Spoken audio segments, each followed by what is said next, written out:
What if we need to identify the next two terms of this arithmetic sequence? Una, kailangan nating alamin kung ano yung pattern. Since arithmetic sequence ito, ibig sabihin meron silang common difference. Yun yung kailangan nating hanapin. To get the common difference, just subtract the second term and the first term, o kaya ay third term and second term, o kaya na may fourth term and third term. Pare-pares lang yung magiging resulta kasi nga arithmetic sequence ito. Okay, so try natin. Let's subtract 26 and 23. That will be 3. 29 and 26, that's also 3. 32 and 29, that's 3. And 35 and 32, that's 3. It means to identify the next term here, we need to add another 3. So 35 plus another 3, that will be 38. Then for the next term, add another 3. 38 plus 3, that's 41. So that's how we identify the next terms in an arithmetic sequence. Now, what if the question is like this? What is the 16th term of the sequence above? How many terms do we have here now? 1, 2, 3, 4, 5, 6, 7. But we are asked to give the 16th term. Actually, we can easily identify that by just continually adding 3 until you reach the 16th term. But we can easily identify that using the formula for arithmetic sequence. We have here a sub n equals a sub 1 plus n minus 1 times d. A sub n is our last term or the term that we're looking for. Since we're looking for the 16th term, we will consider that as our last term. Then a sub 1 is the first term. This is a sub 1, a sub 2, a sub 3, a sub 4, and so on. So the first term is a sub 1, second term is a sub 2, third term is a sub 3, and so on. Then n, ito naman yung kung pang ilang term yung hinahanap natin. Minus 1, that's constant, it will not change.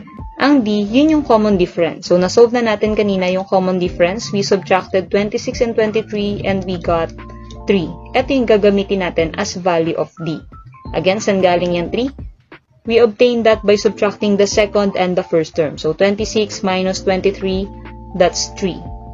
Now, since kumpleto na, meron tayong a sub 1, may n tayo, at may d, we may now solve for the 16th term. So for a sub n, we may just write a sub 16. It means we are looking for the 16th term. Equals a sub 1, that's the first term. So we have here 23 plus n is the 16th term. So, gagamitin lang natin yung 16 minus 1, copy negative 1, times d. Our d is equal to 3. So, times 3. Then solve. At sa pagsosolve nito, kailangan yung gamitan niya ng PEMDAS rule. Kailangan nyo muna mag-start sa parentheses, then exponent, division, multiplication, addition, subtraction. So, since meron tayo ditong parentheses, ito muna yung uunahin natin. Kokopyahin lang muna natin dito yung 23 plus, solve natin, 16 minus 1, that's 15. Then, copy lang natin yung times 3. Again, ito pa lang yung sinusolve natin. 16 minus 1, we got 15. Then, after that, hindi muna natin siya i-add sa 23, kailangan muna nating pag-multiply itong dalawa. Kasi nga, we are using the PEMDAS rule. So, copy ulit natin itong 23 plus 15 times 3, that's 45.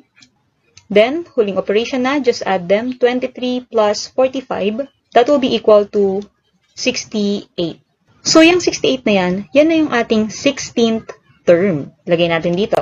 So, 16th term or a sub 16 is equal to 68. Yan na yung hinahanap natin. Now, paano natin nare-recheck kung talagang 68 yung pang 16th term? Subukan nating isolve siya manually. Dito sa given, meron na tayong 1, 2, 3, 4, 5. Then, sinolve natin yung dalawa pa, kaya meron ng 7. So, ang susunod na term ay pang 8. And to get that, add lang tayo ng 3. Kasi nga yun yung common difference nila.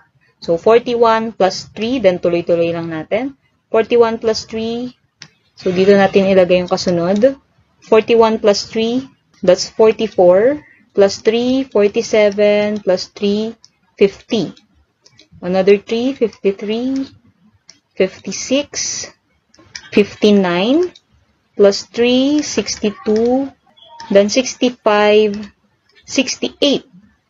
Ayan, nakuha na natin yung 68. So, bilangan natin. Kung talagang 16th term, itong 68. So, let's count. 1, 2, 3, 4, 5, 6, 7, 8, 9, 10, 11, 12, 13, 14, 15, 16.